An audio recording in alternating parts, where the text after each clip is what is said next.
النادي الأهلي يقسو على غريمه التقليدي النادي الزمالك بثلاثية نظيفة مع الرأفة بعد أداء رجولي من بعض لاعبي النادي الأهلي. وأنا قاصد هنا إن أنا أقول لك بعض لاعبي النادي الأهلي، لأن كان في لعيبة النهاردة في الملعب مش قد الأداء، زي تريزيجيه، زي إمام عاشور، زي ياسين مرعي اللي كان برضو يعني اندفع على تشيكو بانزا وخد انذار. تشيكو بانزا لا، خوان بيزيرا، ما هم اللعيبه كلها بقى خواجات لا مؤاخذه يعني. اندفع على خوان بيزيرا وخد انذار على الفاضي. يا عم خلاص، بتدافع ليه؟ انت بطيء، انت مش سريع يا ياسين يا مرعي. يعني انت امكانياتك كده خلاص، مش عيب. خلاص احنا كسبانين 3، سيبه يا عم، سيبه يا عم يجيب جون ولا حاجه، يفرح يروح يقول للجمهور فاموس سيرغو راموس. يا عم سيبهم، ده عقليه قد كده يا عم. ده جماهير الزمالك النهارده طوال ال 90 دقيقه هص، مفيش صوت. جماهير النادي الاهلي النهارده في الاستاد كانت هي رقم واحد حرفيا، وهي السبب الاول في فوز النادي الاهلي النهارده على الزمالك بعد تألق بن شرقي، تألق بن شرقي، تألق بن شرقي، انا بعيدها، تألق بن شرقي، تألق بن قلبي. ايه يا عم؟ بن شرقي النهارده لعب ماتش في افضل لقاء انا شفته في لاعب بيلعب لقاء اهلي وزمالك من ايام ابو تريكه، مثلا في ماتش ال4-3 لما كسبنا الزمالك في 2007، لاداء حسين الشحات لما كسبنا الزمالك 4-1. شفنا اداء رجولي وبطولي النهارده من اشرف بن شرقي، افضل لاعب في المباراه.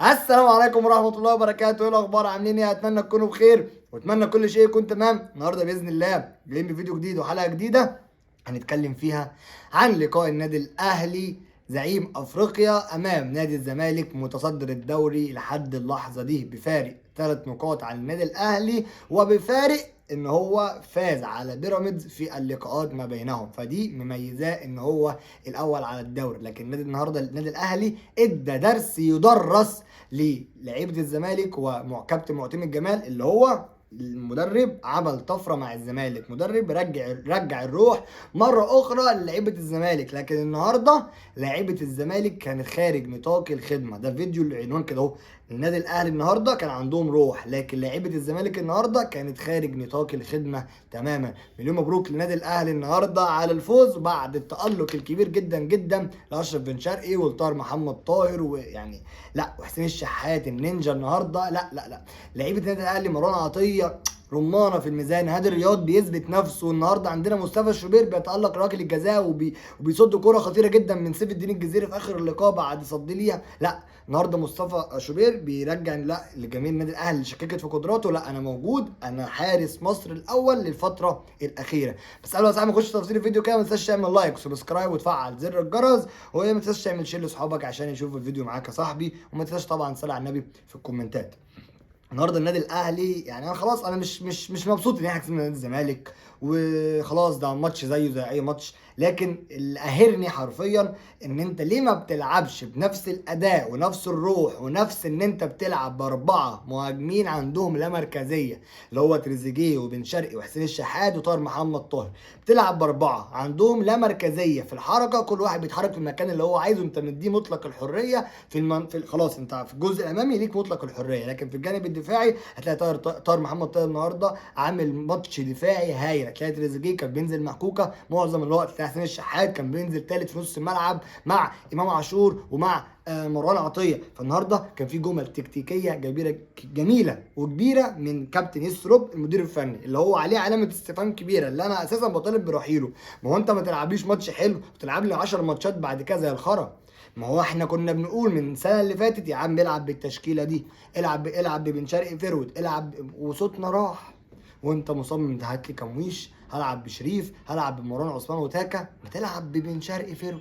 ما هي بتاعته اهي، ولعبها وسجل هدف بدماغه واتحرك حلو وعمل اسيست لحسين الشحات جميل جدا، وسجل الجون الثالث بعد 1 2 مع 1 2 3 بينه وبين امام وبين كوكا. امام وداه تاني قال له روح هات الجون. خلاص، ما الراجل مكانه حتته، العب عندنا مركزيه. كنا نشوف دايما بن شرقي اوقات يخش بدل تريزيجيه وتريزيجيه بدل بن شرقي في الشوط الثاني. شوف النهارده اداء عالمي من لاعبي النادي الاهلي، لكن ده ما يدلش ان انت ممكن تاخد بطوله الدوري المصري الممتاز. خلاص كل فريق فاضل له ماتشين.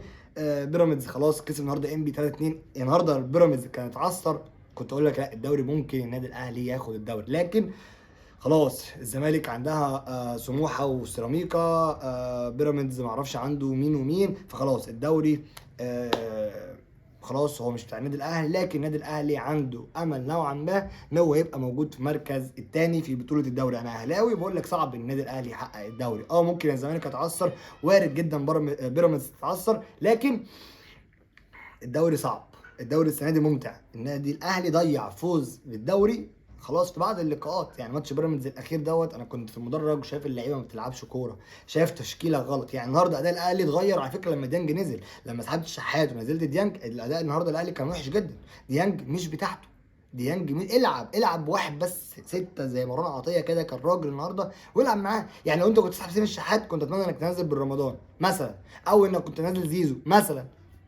يعني تغيير الديانج ان هو ينزل في الدقيقه 60، انت شايف خطوره تشيكو بنزا او السرعه بتاعت تشيكو بنزا، لكن خلاص يا عم انت عندك احمد رمضان بيكا النهارده ارجل لاعبي اللقاء، رقم واحد في الخطوط الدفاعيه. يعني هو افضل من هادي رياض وافضل من ياسين مرعي وافضل من كوكا. النهارده احمد رمضان بيكا عامل اداء رجولي، اداء بطولي، لاعب عنده ثقه بالنفس، بيمرقص وما بيهموش، ولاعب قوي جدا جدا بدنيا. ليه احمد رمضان بيكم ما بيشاركش في مركز قلب الدفاع؟ يعني ليه ما بتلعبش بالثنائيه بتاعت هادي رياض؟ هادي رياض متميز جدا، وما بتلعبش بجليب جنبه احمد رمضان بيكم. يعني محمد هاني يرجع الماتش الجاي ما تلعب بالثنائيه بتاعت هادي رياض واحمد رمضان بيكم، ومريح ياسين مرعي الفتره الجايه. ياسين مرعي يعني نوعا ما النهارده كان افضل من الماتش اللي فات، لكن لا، ما هو برده ممكن يقابل فريق او حد عنده مهاجم قوي زي باستون مايلي يخش معاه سباق سرعات هيخسره. فياسين مرعي عليه علامه استفهام كبيره الفتره الاخيره مع النادي الاهلي. هبدا معاك كده تشكيل اللقاء اللي بدا بيه كابتن يوسف النهارده. في حراسه المرمى مصطفى شوبير، وعلى اليمين احمد رمضان بيكم، وعلى الشمال احمد نبيل كوكا. قلبين دفاع عادل رياض وياسين مرعي. في نص الملعب كان بيلعب مروان عطيه وامام عاشور قدام حسين الشحات، وكان بيلعب على اليمين بطار محمد طاهر، وعلى الشمال بتريزيجيه، وفي الامام مان اوف ذا ماتش يعني بن شرقي، اشرف بن شرقي. اداء خرافي النهارده حرفيا من يعني لاعب متالق، ونتمنى الاستمراريه اللي بتبقى يعني استمر على الاداء اللي انت كنت فيه النهارده يا اشرف يا بن شرقي. ده اللي احنا مستنيينه منك دايما. اشرف بن شرقي يا جماعه العبوا فيرود او العبوا هاف شمال، ما تودوش ناحيه اليمين وما تلعبوش رقم 10، لان دي مش بتاعه اشرف بن شرقي. في دقيقه 18 هدف اول للنادي الاهلي من اسيست طاهر محمد طاهر. النهارده انا مبسوط باداء طاهر محمد طاهر. طاهر محمد طاهر النهارده هو وينج مثالي لتواجده في هذا اللقاء. طاهر محمد طاهر النهارده عمل جبهه دفاعيه ممتازه، عمل اداء رجولي في الالتحامات، في نص الملعب عمل اداء قوي، في الزياده الهجوميه عمل لك اسيست في الدقيقه 18. الكره جايه له ما لعبهاش من وان تاتش، لا استلمها، استنى بن شرقي ياخد الخطوه لقدام، لعبها على بن شرقي بالمقاس، ان بن شرقي ما بيسميش على الكور زي دي وبيحطها بدماغه شومه في المرمى. النادي الاهلي يتقدم 1-0 في اول 17 دقيقه، اول 18 دقيقه. الهدف كان في الدقيقه 17 بالظبط. فانت بتتكلم النادي الاهلي قدر ان هو يسجل هدف في اول لقاء، بالتالي الزمالك لعيبه الزمالك توترت، الملعب بدا يبقى فيه اخطاء من لعيبه الزمالك. الخطا مش هقول لك ان هو خطا من حسام عبد المجيد، خطا واضح، لكن هو ما عرفش ان هو يطلع الكوره. كان النادي الاهلي بيضغط، وده اللي احنا كنا بنقول عليه. النادي الاهلي دايما الكره الثانيه كانت بتبقى بتاعته، اذا كانت في الحاله الدفاعيه او في الحاله الهجوميه. يعني مثلا لو كنت بتشوف مصطفى الشوبي بيلعب الكره عاليه، لما يجي حسام عبد المجيد او الونش بيلعبوها بدماغهم، هتلاقي دايما لعيبه الاهلي هي اللي بتستلم الكوره. يعني هم سايبين لهم الكوره هم يلعبوها جوه الملعب، فلعيبه الاهلي كانت دايما بتضغط وتقطع الكوره وبتعمل خطوره على النادي الزمالك. اللامركزيه اللي كانت موجوده النهارده بالاربع لعيبه تريزيجيه وبن شرقي والشحات طاهر، ده اللي احنا عايزينه الفتره الجايه من لاعبي النادي الاهلي. النادي الاهلي الفتره الجايه في مرحله انتقاليه، النادي الاهلي الفتره الجايه خلاص، يعني الكلام خلاص اخير ان خلاص كابتن يستروب هيرحل عن النادي الاهلي رسميا خلاص في نهايه الدوري السنه دي. خلاص المفاوضات داخله الوديه بينهم، خلاص الاداره عندنا بتتواصل مع الشركه اللي هي بتدير كابتن يستروب ان هم خلاص ينهي الماتشين اللي جايين دول في الدوري خلاص، وينهم بقى ودي بقى خلاص. يعني مش شرط ان انت تفضل موجود معانا في المرحله التحضيريه للموسم الجديد. فالنهارده انت بتشوف اداء جماعي من النادي الاهلي ممتاز، بتشوف لا مركزيه، بتشوف ضغط من امام، خلاص اضغط من قدام هيغلط المنافس، ده طبيعي في الكوره. عايز تكسب اضغط من قدام، هتقلل ان انت يبقى عندك اخطاء ناحيه الدفاع. عندك النادي الاهلي لما بيسيب الكوره للمنافس وينزل يدافع دايما هتلاقي اخطاء موجوده عند النادي الاهلي. النهارده الحمد لله النادي الاهلي قدر ان هو يضغط على المنافس من قدام، وقدر ان هو ياخد الكوره من قدام، وقدر ان هو يسجل هدف جميل جدا جدا بن شرقي. بعديها على طول في الدقيقه 32 برضو خطا من لاعبي نادي الزمالك، قدر يقطعها اشرف بن شرقي، قدر ان هو يعديها بين رجلين محمد شحاته، قدر نحط اسيست جميل جدا جدا للنينجا حسين الشحات. حسين الشحات بكل ثقه وبكل هدوء بكل تركيز بيعملها تشبايه من فوق الحارس المهدي سليمان النهارده، اللي سجل هدف رائع جدا جدا جدا. حسين الشحات داخل يشوط بثقه، داخل يشوط بص انا راجع، انا جاي يا باشا، انا جاي امزج الناس قاعده تتفرج، اذا كان جماهير الاهلي ولا جماهير الزمالك، لا في احترام النهارده كبير جدا جدا صراحه. فالنهارده بشوف اداء اللي عامله النهارده حسين الشحات، هو ده اللاعب اللي لازم يكون موجود اساسي في النادي الاهلي. زيزو مش هيعرف يعمل الكره اللي عملها حسين الشحات. زيزو لو ما كان حسين الشحات في الكره دي كان ممكن يعملها لك بالعرض عادي جدا، ده الكلام بجد، كان ممكن يلعب لك بالعرض تاني يرجعها لاشرف بن شرقي عشان هو يحطها جول. ما كانش ممكن يفكر ان هو يشوطها، ولو كان يفكر ان هو يشوطها كان هيشوطها بكل قوه اللي هي ممكن تتصد الحارس صدها، او ممكن هي تخرج بره الجول اساسا. فهدف تاني للنادي الاهلي، قدر انه من خلال ان هو يسيطر على مجريات اللقاء، قدر خلاص اللي هو انا متقدم 2-0 خلاص الماتش بتاعي، هسيب الكره نادي الزمالك استحواذ سلبي مش هيقدروا ان هم يعملوا بيه او يقدموا بيه اي افاده للنادي الزمالك. خلاص الشوط الاول خلص بعد تقدم كبير جدا جدا في النادي الاهلي. الشوط الثاني بدا في الدقيقه 55 الدقيقه 54 بالظبط، ضربه جزاء لمحمود بنتايج، او اسمه محمود بنتايج اللي هو الباك الشمال لنادي الزمالك، بعد هفوه دفاعيه من هادي رياض. لكن انا من وجهه نظري هي برده فيها احتكاك، لكن لا يستوجب ركله الجزاء، لكن خلاص هو الحكم قال لك ضربه جزاء، ما عندناش اي مشكله. دخل حسام عبد المجيد ان هو يشوط ركله الجزاء، قدر بكل سهوله وكل ثقه بالنفس مصطفى شوبير ان هو يروح للمكان اللي هو لاعب فيه الكوره حسام عبد المجيد بالمقاس. يعني هو مش يا دوبك هو مترمي في زاويه وخلاص، لا ده هو مترمي بايده الاثنين، لان هو واثق من حسام عبد المجيد هيلعبها في هذه المنطقه. قدر ان هو يتصدى ليها صراحه بكل رعونه وبكل تالق وبكل ثقه بالنفس.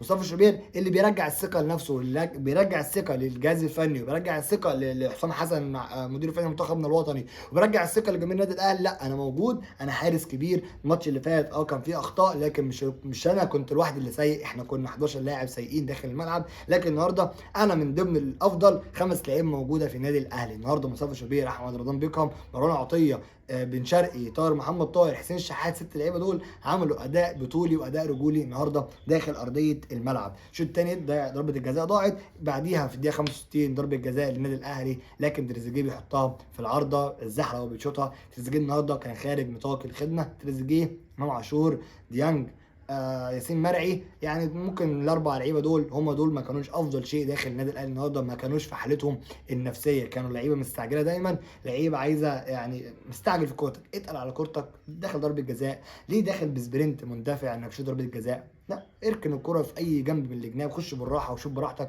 هتخش هدف بكل اريحيه، وانت لاعب كبير يا تريزيجيه. النهارده بهدفك لو كنت سجلته كنت هتبقى هداف الدوري المصري الممتاز. في الدقيقه 74 ينهي بن شرقي اللقاء بتسجيله هدف رائع جدا جدا بعد 1 2 3 بينه وبين كوكا وبين امام عاشور، امام عاشور يحطها لبن شرقي مره اخرى، يخش بن شرقي يحطها بلمسه فنيه رائعه، قال له خد الكره اهي هاتها جول. كل رعونه وكل بساطه وكل ثقه بالنفس، ده لاعب من طراز رفيع، لاعب يعني دمره يسرب، ودمرته صفحات السوشيال ميديا، اللجان اللي كانت بتبقى معموله على بعض لاعبي النادي الاهلي، اللعيبه اللي الفتره الاخيره مركزه على السوشيال ميديا. لكن النهارده اشرف بن شرقي اثبت للجميع ان انا موجود، ولما انا اكون بكامل تركيزي هقدر ان انا اعمل لقاء كبير جدا جدا. ادوني الثقه وهتشوف مني اداء جبار، اداء فتاك، اداء مبدع، اداء رائع النهارده من اشرف بن شرقي. مان اوف ذا ماتش، حتى هدف ثالث بكل سهوله حطها بين رجلين بن شرقي، بين رجلين الونش. مهدي سلام ما شافش الكوره، كوره رايحه بتلف جميله جدا جدا، كوره ارضيه ملعوبه ببلياردو كده جميله، يعني لمسه فنيه الصراحه. خلاص بقى 3-0 النادي الاهلي بعد الربع ساعه الاخيره يلعب الكوره على الواقف. في الدقيقه 60 خرج حسين الشحات ونزل انو ديانج، وفي الدقيقه 80 خرج اشرف بن شرقي وتريزيجيه، ونزل مروان عثمان وتاكا، ونزل محمد علي بن رمضان. وفي الدقيقه 86 خرج طاهر محمد طاهر واحمد رمضان بيكهام، ونزل احمد عيد، ونزل زيزو. انا كنت اتمنى في الدقيقه 80 ان انت تخرج اشرف بن شرقي وتريزيجيه، وتخرج معاهم كمان امام عاشور، وكنت تنزل معاهم زيزو في هذه التبديله، اللي هو خلاص انا نزلت بمروان عثمان ونزلت بن رمضان وانزل معاهم زيزو. وفي الدقيقه 86 بقى كنت ممكن تخرج طاهر محمد طاهر. طاهر محمد طاهر النهارده انا شايفه من افضل لاعبي اللقاء من حيث الرجوله، لاعب على الخط، يعني في كوره كده التحام بينه وبين تشيكو بنزا في بدايه الشوط الثاني، التحام عادي كده، فم الكوره كان يعني طالعه ناحيه ضربه مرمى النادي الاهلي، فكان بيحلق عليها طاهر محمد طاهر، زقوا شيكو بنزا، فشيكو بنزا قام ضحك وقال له ايه هيلعب بقى ناشف والكلام دوت. شيكو بنزا باقي الماتش ما جاش اساسا. طاهر محمد طاهر حد في دماغه قال له انا مش هلعب كوره، انا مش هتيجي قدام، انا هلعب عليك انت، انت بتاعي النهارده. شيكو بنزا النهارده غاب غياب تام عن نادي الزمالك. شيكو بنزا اللي بيتميز بالسرعات ما عملش اي حاجه النهارده. طاهر بيكهام شابوه بجد بجد على الاداء الرجولي ده اللي احنا منتظرينه، ان لعيبه النادي الاهلي العب بروح، العب بعزيمه، العب باصرار، كل النجيله اعرق في الملعب، النادي الاهلي هيدعمك حتى لو انت كنت خسرت. لكن احنا شايفين ان انت بتلعب برجوله، شايفين انك خايف على التيشيرت اللي انت لابسه وعارف قيمه النادي الاهلي اللي انت تلعب جواه، ساعتها هنرفع لك القبعه. الفترة الأخيرة حاجة، اتمنى الفترة الجاية النادي الأهلي بعد الفوز النهاردة يبقى حاجة تانية خالص، يعود مرة أخرى لسكة الانتصارات. ما اتمناش النادي الأهلي الماتشين الجايين اكسبهم أيا كان إيه نتيجة الفرق الأخرى، إذا كان الزمالك أو بيراميدز، ما تستناش منهم إن هم يتعثروا، اكسب الماتشين بتوعك. حققت المركز الثالث، حققت المركز الثاني، على وعسى طلعت مركز اول، انت الفرق بينك وبينهم 3 نقاط مش فرق كبير. الزمالك لو خسر ماتش الاهلي كسب الماتشين، النادي الاهلي هيبقى يعني خلاص معدي الزمالك، يبقى في المركز الثاني. ده لو في حاله ان بيراميدز فاز الماتشين. وارد بيراميدز تتعثر، وارد جدا. النهارده بيراميدز كانت بتلعب مع انبي ماتش، الشوط الاول خلص 3-2 لبيراميدز. انبي قدرت انها تسجل اهداف، قدرت انها تستغل الثغرات اللي موجوده عند فريق بيراميدز. النادي الاهلي الماتش اللي فات يوستروب ما قدرش ان هو يستغلها، لكن كابتن حمزه الجمل مع نادي انبي قدر ان هو يستغل الثغرات اللي موجوده عند نادي بيراميدز. ده اللي احنا كنا بنتكلم فيه، ان انت الفرق كلها متقاربه، انت عندك نجوم كبيره، لكن النجوم الكبيره ديت محتاجه مدرب يفهمها. انا واثق ان التشكيله النهارده اللي اتحطت في الملعب دي ما كانتش يعني مش السروب هو اللي حط تشكيله، ده ممكن يكون كابتن وليد صلاح الدين بقى، عادل مصطفى، ايا كان مين الموجودين في الاداريين، هم اللي حطوا التشكيله ديت، هم اللي قالوا هنلعب بالاداء ده، هم اللي قالوا هنلعب خلاص. هي التشكيله دي هي المناسبه للنادي الاهلي. النادي الاهلي يلعب ب 2-6، انت ما بتلعبش ريال مدريد، ما بتلعبش بايرن ميونخ، ما بتلعبش فريق كبير، انت داخل تلعب ماتش اكسب اللقاء. الفريق المنافس اللي قدامك هو اللي يهاب النادي الاهلي. النادي الاهلي ما بيهابش اي فريق موجود على الساحه نهائيا، لا في افريقيا ولا في اسيا ولا في اي دوله. النادي الاهلي لازم الفريق اللي قدامه هو يبقى عارف هو بيلاعب مين. يعني في الفتره الاخيره شفنا اخبار من الدوله، النادي برشلونه عايز يعمل لقاء ودي مع النادي الاهلي، فانت نادي الاهلي، فانت نادي قوي، فلازم النادي الاهلي الفتره الجايه خلاص يستر بيكمل الماتشين اللي باقيين في الدوري، يستر بيروح على النادي الاهلي يجيب مدير فني يعني ليه قيمه بقى حرفيا، يعرف ان هو يتعامل مع النجوم اللي موجوده في النادي الاهلي، يعرف ان هو يظبط اوضه اللبس اللي هي فيها مشاكل الفتره الاخيره مع النادي الاهلي. مليون مبروك النادي الاهلي والجماهيره، مليون مبروك ليا شخصيا على فوز النهارده. ها انا بكلمك بالفيديو، انا مش فرحان ان احنا كسبنا 3-0 الزمالك، عادي جدا وطبيعي بالجوده اللعيبه اللي موجوده عندنا ان احنا نكسب 3 و4 كمان، لكن انا زعلان على الدوري اللي راح مننا. باذن الله الفترة الجاية تكون فترة خير للنادي الأهلي، فترة كلها انتصارات، فترة كلها سرور على جماهير النادي الأهلي. انتظرنا في فيديو جديد وحلقة جديدة.